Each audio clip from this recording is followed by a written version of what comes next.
don't take what we have in the Western world for granted. It is under threat every day. And there are very, very, very good people that I also think are taken for granted by the American public that are working 24/7 to stop this, to prevent it, to protect us. Um, I hope that continues to be the case, but they need the best technology. They need the best solutions. They need the biggest unfair advantage to enable them. And more importantly, make sure that they get home safely to their families.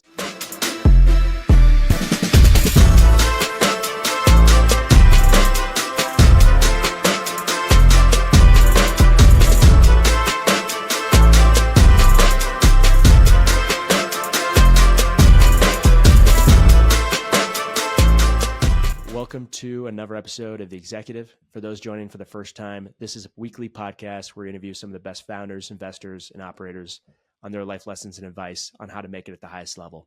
If you love this podcast, we'd love for you to subscribe, whether it's on YouTube, Spotify.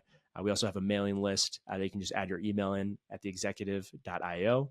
That comes out every Friday with the latest interview, as well as a breakdown of some of the main takeaways from each interviewee.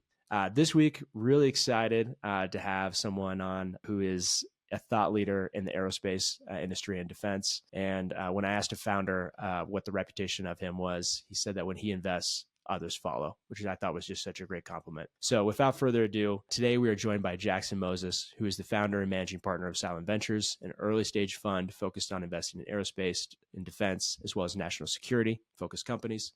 They've invested in Anduril, Axiom Space, Hadrian, Voyager Space, Pixel, and the list goes on and on. Jackson, just really excited to have you on, dig into your career, as well as some of the things that you're seeing in the aerospace world.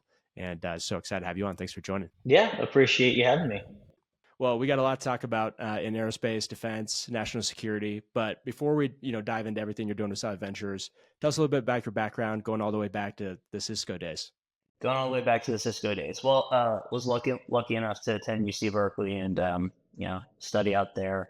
A lot of people thought I was working for Cisco, the food company, which was interesting. I'm like, no, this is Cisco. It like powers all your devices, the internet, the data flows, the things that you seem to take for granted. So yeah, I was lucky enough to start my career at a big corporate company. It was actually great. Had a lot of really great mentors, and the work was interesting. Did market research there, so did that while I was at Berkeley, and then transitioned to LinkedIn right out of college. Did sales for about a year and a half. Promptly said, this isn't for me. LinkedIn at the time was about as good as it got when it came to working in corporate. You had Facebook, you had Google, and people who said they worked there. It was like, well, I work at LinkedIn.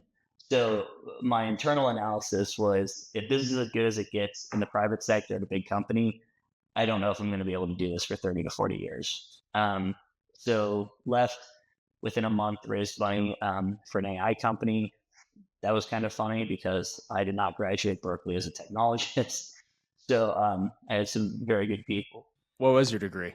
I had a dual degree in economics and game theory, which may have helped with like the forward-looking income statements, the business plan, and stuff like that. At the time, if you'd have asked me how to explain, NLP and machine learning, I probably would have failed that test. So founded a company called Spectrum Labs, enterprise AI company, raised some money, went on to raise a lot more money. At one point after, some time there, I went to my board and I said, look, guys, I am in my early 20s. I am running this on my best guess day to day. That's not fair to you. That's not fair to the employees, everyone who has equity in this company. I feel very thankful to be empowered by wonderful supporters that have, again, financed the company. So like, we need to find a new CEO. They thought that was kind of funny. That was a joke. I was like, no, I'm serious. So went about finding a really great CEO, putting him in seat. I stuck around. We raised a lot of money following that, built some really great tech. I slowly transitioned out, and we brought in another great CTO and, really grew the product team. And then, I took a bit of a sabbatical in my early 20s, because God knows everybody in their early 20s needs that. And was kind of trying to figure out what I wanted to do next. I thought it might be venture. I built a company. We raised a lot of money. We'd had some wins and some successes. It just wasn't the right time, is how I would put it. So by chance, I'd been writing angel checks. I was sourcing deals, and I stumbled across a company called MainStreet. Three wonderful gentlemen out of Google running that. I decided I'd put some money in. We kind of went through the diligence process, got to know them really well through that. And in doing so, I joined as a co-founder to lead all things, revenue partnerships, BD. And that was a unique experience on so many levels because there's four of us in a WeWork. Basically, with several months of runway, we had no product market fit. We had good ideas, but it was, how do you instantiate those into product? And literally, with COVID on the horizon, we just happened to pick up on something, which was like, let's create a taxonomy for claiming tax credits, right? Like, let's automate that, create some structured workflows. And my gosh, in so little time, we had this gem of a company doing, 30 million ARR. I think in a year and a half, we went like from the four of us in a WeWork to close to 250 or 300 people, like all remote. And that was the definition of a rocket ship. That was a heck of an experience that I wouldn't trade for the world. So I was there for just under 3 years. And again, stepped away. I'm a 0 to 1, 1 to 10 guy. So by the time we hit Series B, it was kind of like more structuring, like how do we get this thing to exit as a well-oiled machine? And that's where I thought about what was next. And that's where Saronic Ventures comes into play. So going back to the first company where you said you're not even a technologist and you did an AI company, how did you even get into that, right? And convince people that you should even be able to raise money when you didn't have that background? It's a great question. I think I'm fortunate to have some mentors and supporters in my network that for early stage investing, right, it's really about the person or the people, the founding team. And I think my hindsight read is that it was a big investment in the person and that, we would figure out the technology. The catalyst for Spectrum Labs was not originally enterprise AI and kind of deriving signal from noise, but it was actually more so about fake news and misinformation and ensuring that across the political spectrum of different publishers informing the American populace that we were able to pick up on the key consistencies across news media and provide that to the end user. And so I think in a time where this was during the Trump Clinton primary and the months leading up to that, I think at the time there's some very smart people that were like, we need this. And let's empower and educate voters, and let's do it in a way that's fair and balanced. And that was the key idea. Now, after building the technology, we realized there was a very low willingness to spend by consumers, and there was no way we were going to extract, revenue from publishers. So we really took the technology. Yeah, consumers were unwilling to pay to remove fake news. Yeah. And just news is a commodity, right? It's like, why would I pay for that when I can get it for free? And also, I am my news spectrum. I am, I have agency and I'm intelligent enough to decipher between, all the tidbits and nuances and like propagandized information sent to me. So we use that technology, which was largely comprised of NLP at the time, and transition to another medium, which we saw actually across all these news publishing sites when they had comment sections and they were robust and people were talking, and realized that there was a lot of data there. And so we were able to pivot and make our, luckily not carry over a lot of tech debt, take what we built and apply it to a new product, which took off. Well, I guess that's why you invest in the person, right? Because they just figure it out. And that's, what you did twice with the right team. The second time, like you said, it was just the right people in the right room. And, there's a reason why a lot of VCs say, like, I just focus on the team. Obviously, there's a few other things you want to get right too. But how and now I'm sure have the same philosophy. Tell us about Silent Ventures. What are you focused on? What's the thesis? Give us a little bit of background there. Yeah, so Silent Ventures is the formal instantiation of what was a syndicate, which was prior Scout and venture partnership roles and work, which was prior like my angel investing. So yeah, so Ventures is a solo GP shop, just myself. We invest in really the best early stage aerospace defense national security companies out there. When I say the best, I mean like the best founders going after some of the hardest problems with the biggest opportunities. National security, aerospace and defense are very, very trendy now.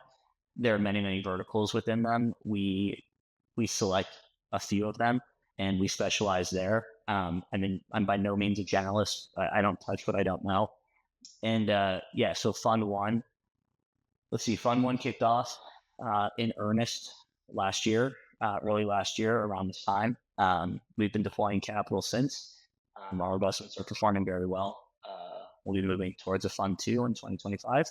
And yeah, I mean, to your point, a lot of it is, who is the founding team? What's their unfair advantage? How do we know that they're going to take this from 0 to 1 and 1 to 10? Because we're lucky enough to have more people that can come in later and also great capital partners, to fulfill the investment side of that journey. And why aerospace and defense? How did you even get into that, even when you were doing these investments that you were syndicating?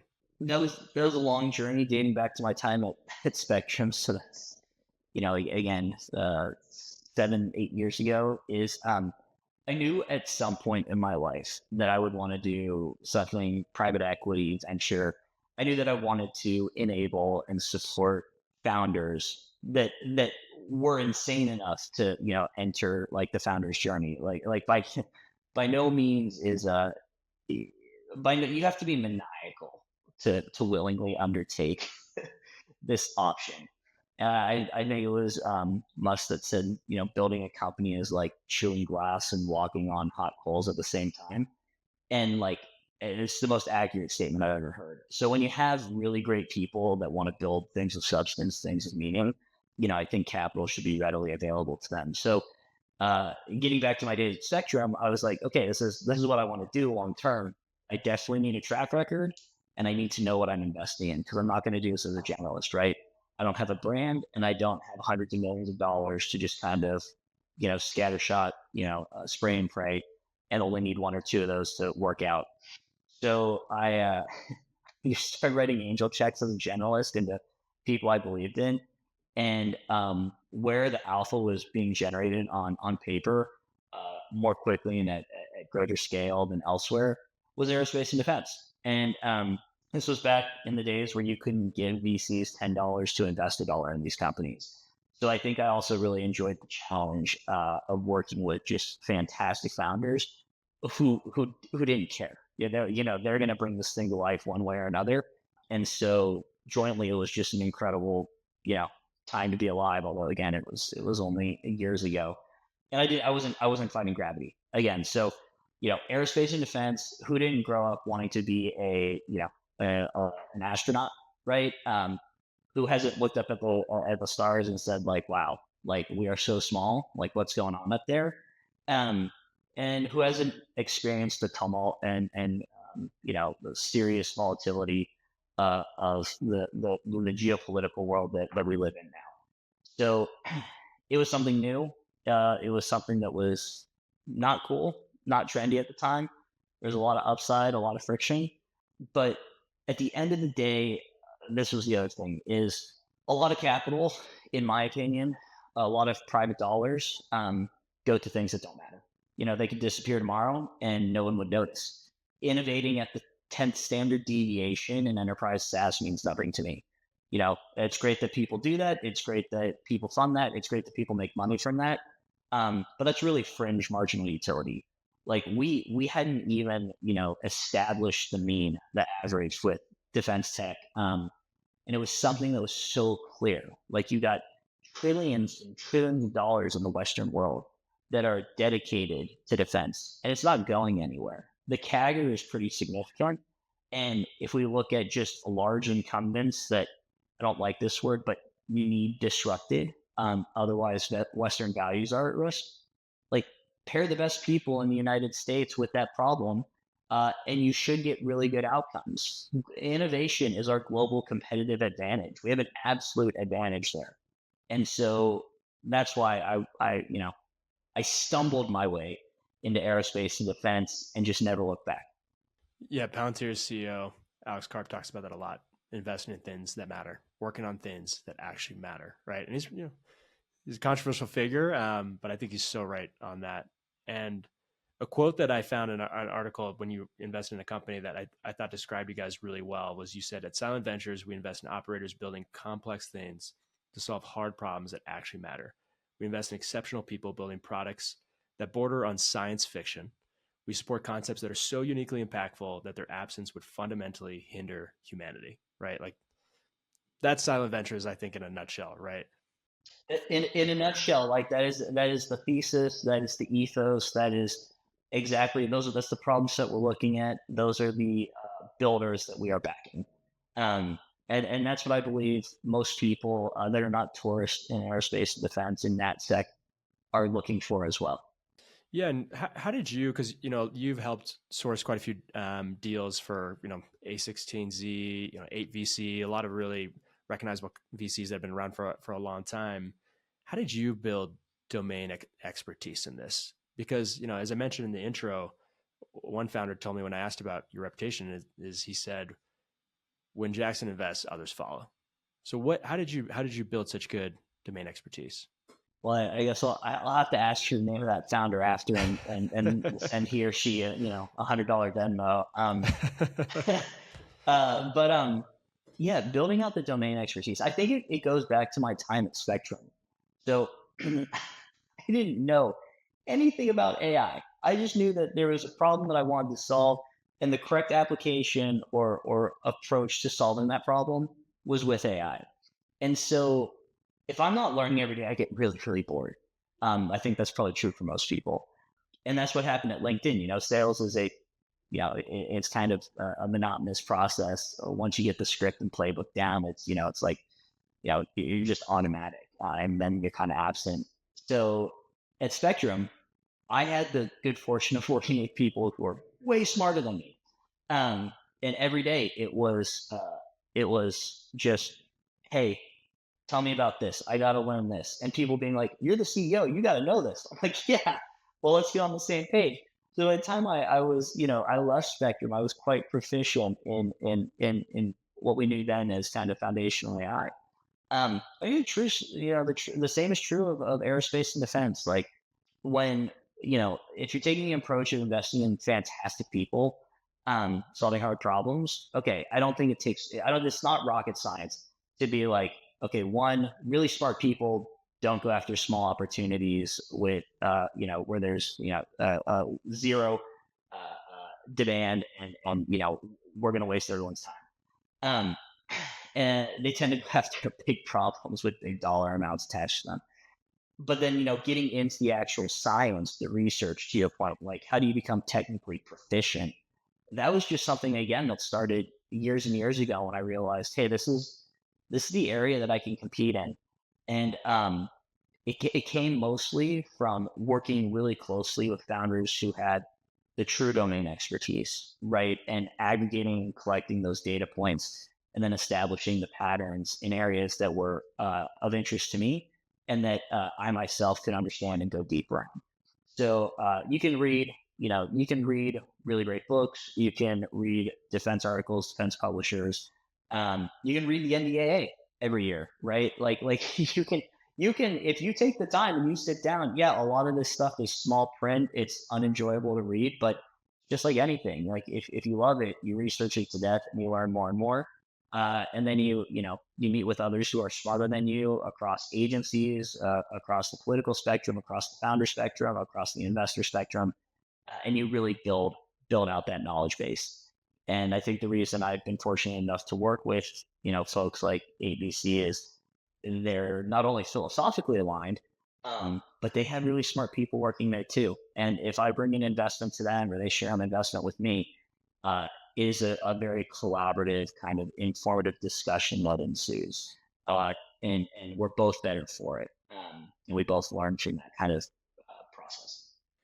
Yeah, you talking about learning, how do you learn that domain? I think that's a big thing that stuck out with me of, really smart people is the curiosity and the willingness to learn, right? Because all that information is really out there. It's just a lot of people are unwilling to learn and put their head down and read something, like you said, so monotonous because they want to get the information from it, and they're willing to do whatever it takes to get that.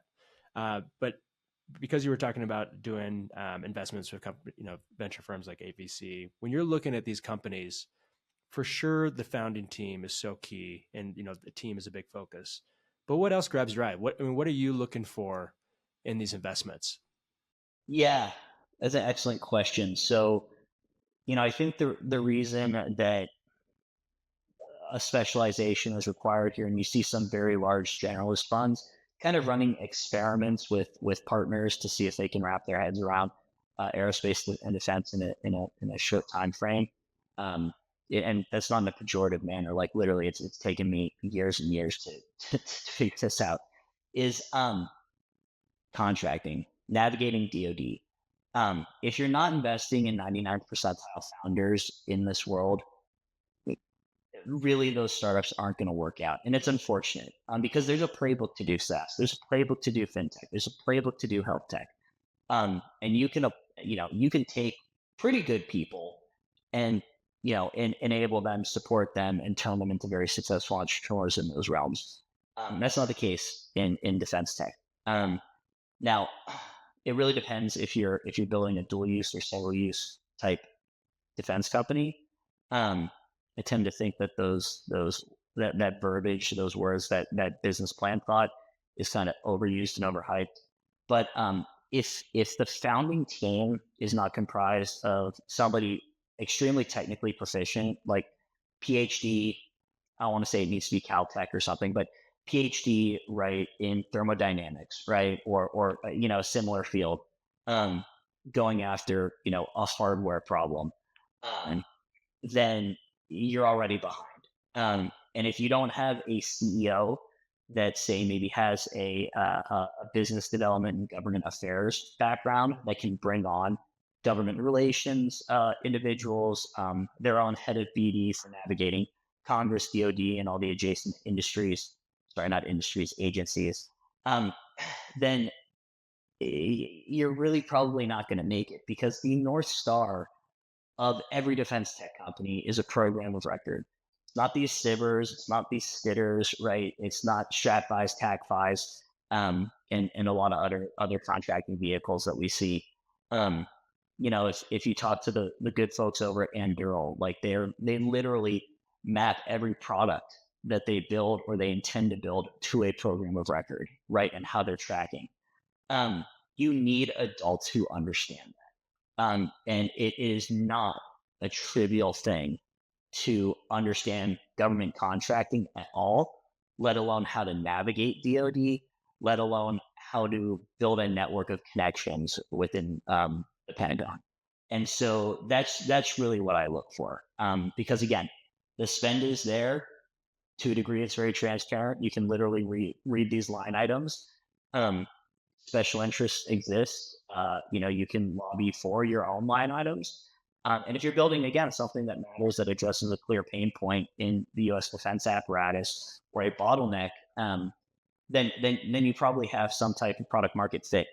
But it is not a game where just because you build the best product and you present it to DoD and Congress is funding our defense budget, that it's going to be procured or acquired. Whereas in a free market, that tends to be the case. Yeah, so you got to know the inner workings of how these contracts work, how to actually get these contracts. It's not a build it, they will come industry. No, I wish it was. We're starting to see that with things like propulsion. Orbital ATK was acquired by Northrop Grumman. Aerojet Rocketdyne was acquired by L3 after the FTC sued to block its acquisition by Lockheed. These were duopolies that were in themselves defense contractors, so they were already, sufficiently suboptimal. Then you put them in the hands of the biggest defense contractors in America, and they become unusable. And so, now we see companies like Firehawk and Ursa Major winning contracts to, build propulsion units or machinery engines for, critical munitions like Stingers and Javelins and Gimlers and the like. So I think, necessity is the mother of invention, right? And chaos really, we don't want chaos, but chaos forces changes to inertia. And I think a lot of us are betting that as what we see and what we know becomes ever more apparent to decision makers in DoD and Congress, that they will definitely shift to the mindset of, hey, look, this is a better solution, low lead time, low cost, better for the taxpayer, better for the military warfighter. We're going to buy it. But to your point, right now, it really is. It's if you build it, they will most of the time not show up. Yeah, you probably learned that the hard way with maybe a couple investments. Your very first investments, when you were doing these angel checks, how did that all start? Did the syndicate it was angel checks, then it was syndicate, then it was let me actually raise a fund around this? How did the early day investments start out, and what were the early lessons there? So it was angel checks, it was scout work, it was venture partner work, and then gradually syndicate into silent ventures. But so you'd get a company, and then you would send it to your VC network and be like, I think this is really interesting. Here's the reasons why I might put in a little bit of money. Would you want to come in? Selectively, because especially back then, I could count on one hand the number of VCs that would even entertain meeting these founders, right? And that's not, by the way, that's not forgotten by kind of the OGs who laid the foundation of this investable world we live in now. Like there is a mafia of sorts, founders and investors that still work together very closely behind the scenes. And we are not sharp elbowed, but we have long memories. And I think, it's a side note because everybody is doing defense tech now, but I think very sexy now. yeah. I think a lot of VCs appreciated that not only was I sourcing the deals and doing a lot of diligence on them because I had to become smart, but I was putting my own money in, and they were not necessarily trivial sums of money. Like I was getting very behind these founders, and this was during what I would call space tech cycle one. So 2016, 2017, 2018, following SpaceX, just those defense tech is now following Anduril, and we are in defense tech cycle one. So there were fantastic companies. I mean, it was largely for me, right time, right place, like dumb luck. I mean, Axiom Space, Voyager Space, Orbit Fab, Celestial, Morpheus Space, Privateer, all these companies that are just remarkable. I wish I could say, yeah, at the time, yeah, I had hundreds of deals coming to me monthly, and I was able to filter out the exact best ones. That's a much better pitch. But in reality, it was, again, such a small group of people that were so determined to make things happen that I think naturally, these exceptional founders found those exceptional investors, and we just paired. And, from that, there's a lot of very positive synergies that arise. Usually referrals of sorts back and forth, like, hey, we should own these investors in the equation, or you should be talking to that founder. And that was the groundwork that I think led to a big competitive advantage that I have now, which, look, if you make promises to people and you follow through on those promises, especially when it relates to their startups and their livelihood, all the things that they're responsible for, they don't forget. And that goes both ways. And so that carries over for decades and decades. And that's, this is a people business. This is a long-term game. This is not a transactional short-term, make my money and leave. By definition, that's very hard to do in venture. That was kind of like the foundation, where things started. And then as space tech began to creep into defense tech, or we started to see more defense applications within the space tech realm, it was like, okay, let's start to dig into this a little more, because space tech's becoming a bit crowded, a bit saturated. What's this defense tech thing? Because nobody's doing that. And then, now we're in this cycle. Yeah, it's amazing how much things have changed, as you've seen, right? I think you said Taurus, right? We'll see. I've talked quite a few VCs about this, which people stay, and end up being long-term investors in the space, and continue to grow, or will come in for a hot second and realize that domain expertise matters. You talked about promises to founders, and I'm sure that's kind of the, what's the value add that you can do for those companies? What have you found, with your domain expertise, where you've been able to help founders the most? Yeah, I think really that comes down to two things for me. Is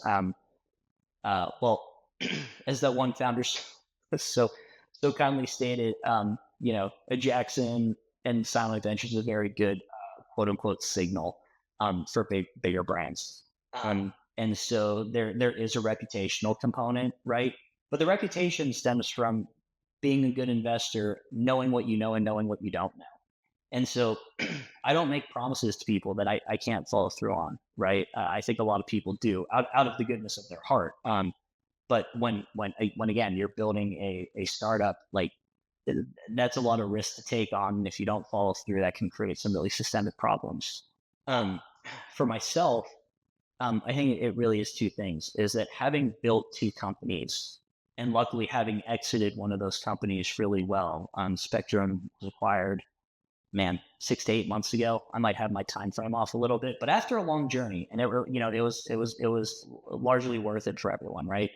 And after doing MainStreet, where that was just a rocket ship, and not many people lived through that. There are intangibles that you literally can't go to business school to learn. You can't listen to a podcast, despite how great ones like this are. You can't read a textbook. You can't go get your MBA from Stanford and be proficient in these things. You literally have to invest the time and go through the endless struggles, understanding that you have 2 water buckets to put out 100 fires every day. How do I prioritize that? There's a level of stress, inconvenience, and just outright pain and insanity that no stable person willingly undergoes. And so having lived that and having been taught by people smarter than me, I try to take those lessons and help founders proactively. That tends to minimize a lot of kind of negative externalities. You want to be looking around the corner for your founders, as often and frequently as possible, and minimize mistakes made in time to exit. But also the second thing, to your point, is I think just by virtue of having been in this community for so long, I'm fortunate, I'm thankful to have the access, but more importantly, the relationships to be able to say, I'm doing this company, or I'm taking a strong look at this company, hand it off to one of 10 firms that have been doing this for some time, that have incredible brands, that have been in the realm or the world of deep tech and frontier tech longer than myself, and have again, incredible reputations themselves. And it goes right to a general partner or managing partner, and it'll be an investment committee, a week or two later. That might be for a seed, a Series A, but it's not that I don't promise that we're gonna get funds from anyone, but someone tends to end up financing that endeavor, and that's really useful, because I don't think founders. My promise to founders is, like, if I'm on your cap table at the earliest of stages, you're not going to have to worry about capital until your Series B, right? Like, I don't want you wasting time on that. Core business development should be your priority. Fundraising is incredibly cool and sexy to anyone who hasn't done it. Anyone who's done it knows it is the biggest waste of time and the longest, most mundane dance that one can do. And so allowing founders to focus on what matters and just getting them in front of the decision makers at the end of the day to make their case on the financing front is really important to me. And so, Series B is then where, those great funds that I work with do their magic and make sure that those companies are sufficiently capitalized. That's where they step in. But I have a track record of making sure that happens really well through the A prior. You're talking about some of your experience, have being a founder, not everything's up and to the right. And you go through valleys, which are, like you said, you're just chewing glass and walking on the hottest stones on earth. Were there times in your career you look back and you're like, man, I honestly didn't think we were going to make it. I didn't think I was going to make it. What were those experiences, and how'd you get through those? At Spectrum all the time. I mean, that's why I went to my board one day. Yeah, it was. Look, it's not an exaggeration to say that founders work 18 hours a day, nonstop. There is no weekend. There is no downtime. I didn't have a family and responsibilities back then. I don't know how many women do it now who have any form of responsibility, right? Like, I was in my early 20s. What did I have to lose? Like really nothing. It was the advantage of being young, right? So every day it was work 18 hours, go to sleep extremely anxious, thinking I need to be working now, or I need to be prepared for these things tomorrow. Usually not sleeping, because you're taking so many mental notes, basically waking up and getting to work. And that takes a toll on humans.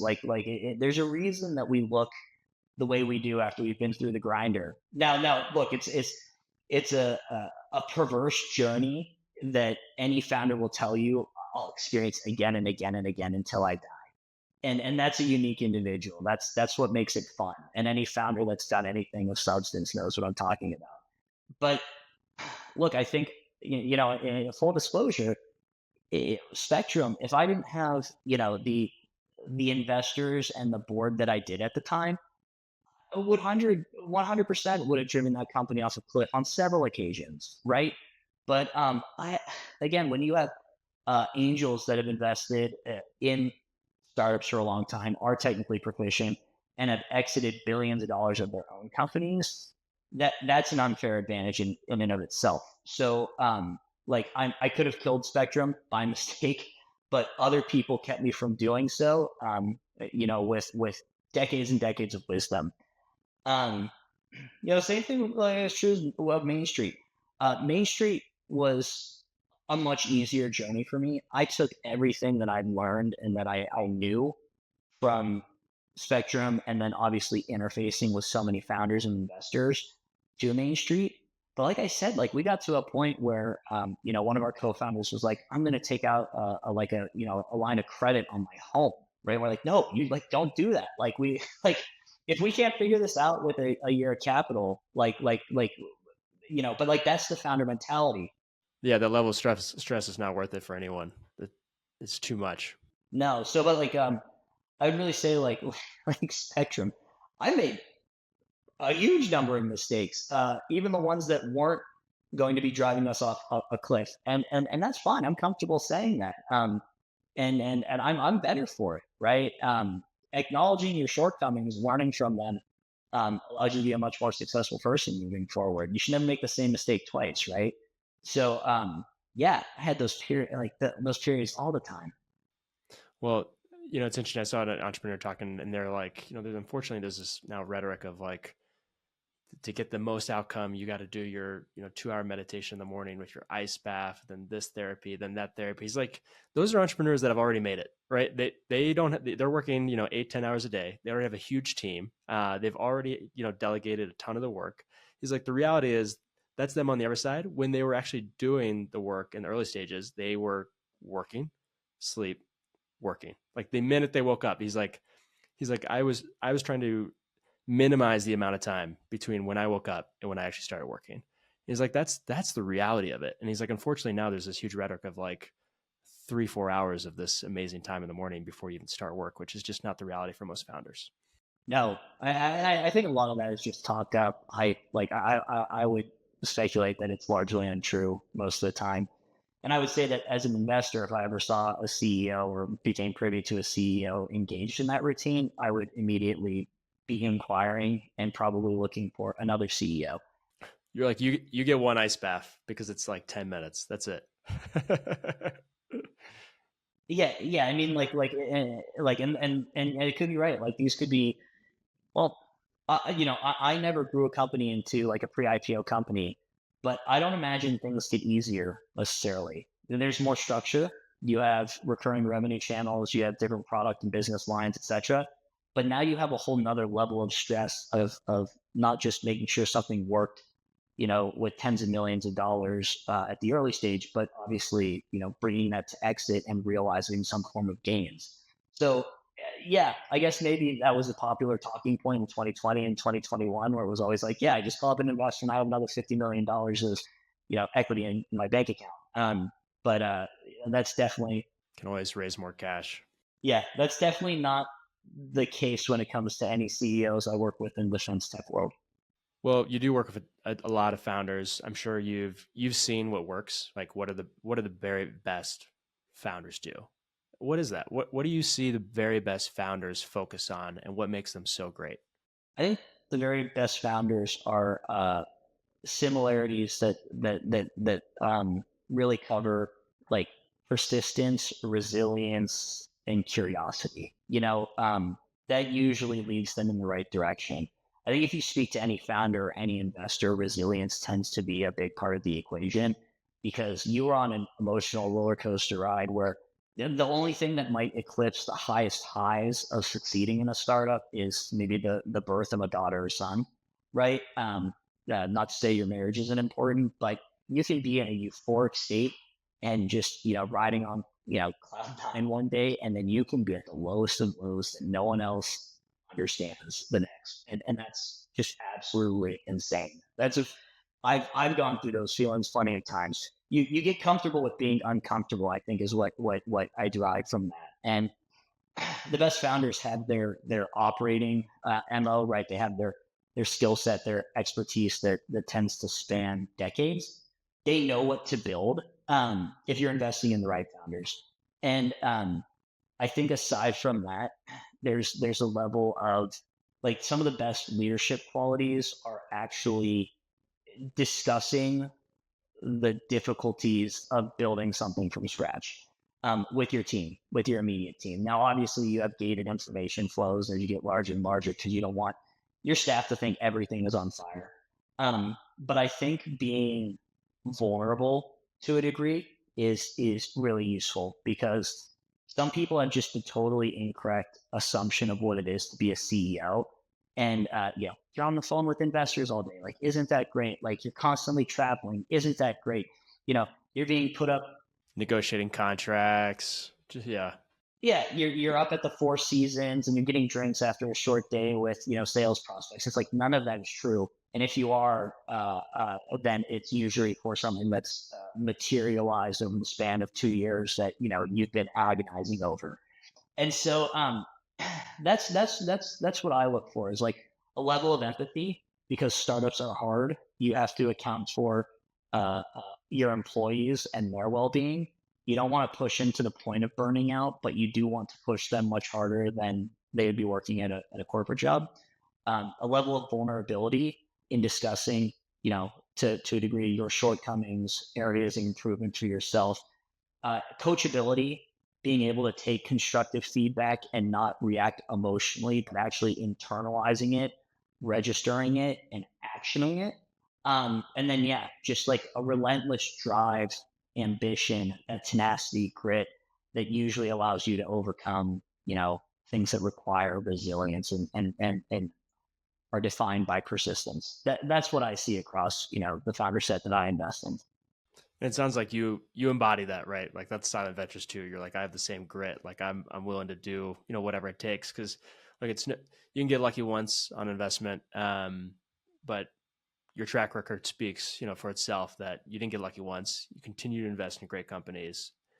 Looking back, now that you have a little bit of hindsight, what do you think that you've done so well to make that happen? Like, if you had to point it to maybe one or two things, what's been the most important things that you've focused on? It's an excellent question. I don't just say that because it was a question. I would say for me, it's patient, embracing patience. So delayed gratification is very important. Nothing happens overnight. And relationship building.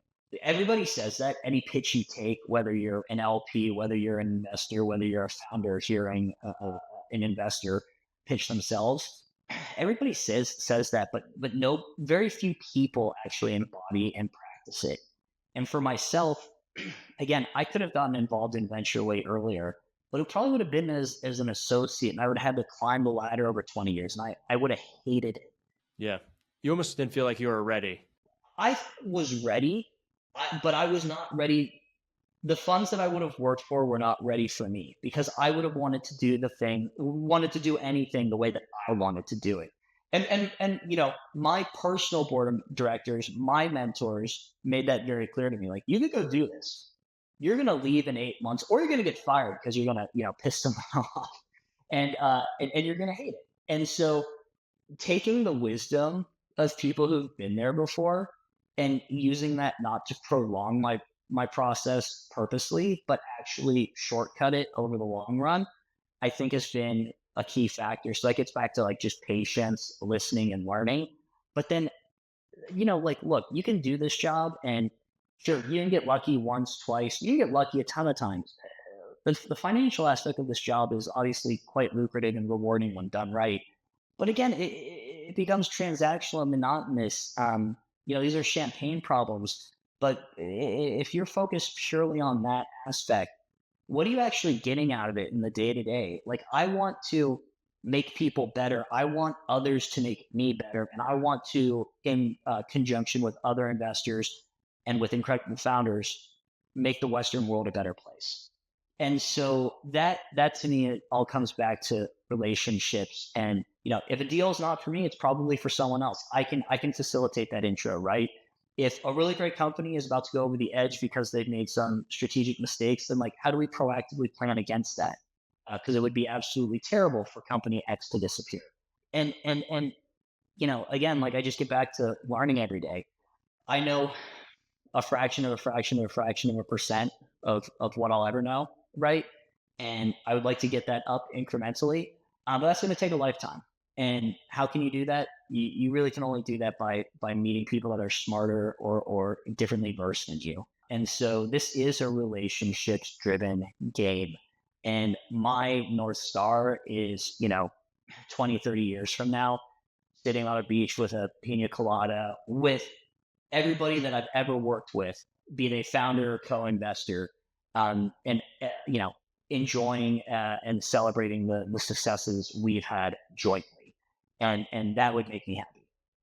Yeah, you're mission driven and relationship driven. The first, everyone says like that they're, like you said, they're relationship driven, but not everyone's mission driven. And then you obviously have shown the receipts of being relationship driven and being there for people when they really need it, whether you're investing or not. I know as we start to wrap up, hit you a little bit with a fire round. What's been the best advice that you've received? People make or break companies. So markets evolve, products adapt, people make or break companies. Invest in good people, because people are stubborn. They usually do not change. Simple as that. Favorite book? Oh, man. That's The Intelligent Investor by Graham. That's a fantastic one. That was an early 20s reading that changed my life. We'll put that in the comments. So much wisdom in that book. All right. What about your kind of ultimate vision for kind of the space defense industry? Like what's your kind of your long vision 10, 15, 20 years from now? How do things look? It's more efficient, that it's more proficient, that it's innovative, that it looks forward, not at present or backwards, and that the private-public relationships become frictionless. And I think we're working well in that direction, but there's still a lot of unknowns. Yeah, that's well said. All right, as we conclude, what is if you had to leave us with the audience with one piece of advice, parting advice, and you can take it however you want, what would it be? Don't take what we have in the Western world for granted. It is under threat every day. And there are very, very, very good people that I also think are taken for granted by the American public that are working 24/7 to stop this, to prevent it, to protect us. I hope that continues to be the case, but they need the best technology. They need the best solutions. They need the biggest unfair advantage to enable them. And more importantly, make sure that they get home safely to their families, because we have a volunteer military. We are unique in that fashion. We have volunteer bureaucrats at 3-letter agencies that do a lot of the work that facilitates what those frontline operators are able to accomplish. It is a non-zero likelihood right now that we are speaking Mandarin in the future. I don't want that. None of us should want that. So be thankful for what we have, realize it, and do what you can to contribute to the Western ecosystem, the apparatus that we've so long cherished, and build on the back of it, because we need to ensure that Western values persist well into the future, and preferably indefinitely. What a way to end. That's awesome. Really appreciate you saying that. And we're definitely going to reuse that clip, July 4th every day. Right. But it's so, I think that's what's been really fun about, being involved in aerospace and interviewing really much smarter people than me, is what they're working on and how much it means. And again, that's what you're so mission driven about is making a real difference for our country. So Jackson, really appreciate you taking the time. Excited to follow on, your career success and see what all these companies build. Thanks for taking the time and being on the show. Appreciate you having me, Matt. It's been a pleasure to chat. Thanks, Jackson. Take care. Hey, thanks for listening to the latest episode of The Executive. If you like that interview and want to listen to others, feel free to subscribe below, smash the like button, and you can also subscribe to our weekly emails at executive.io, where we send every Friday the weekly takeaways from all the executives that we interview. Thanks again, and can't wait to be joined by you next time.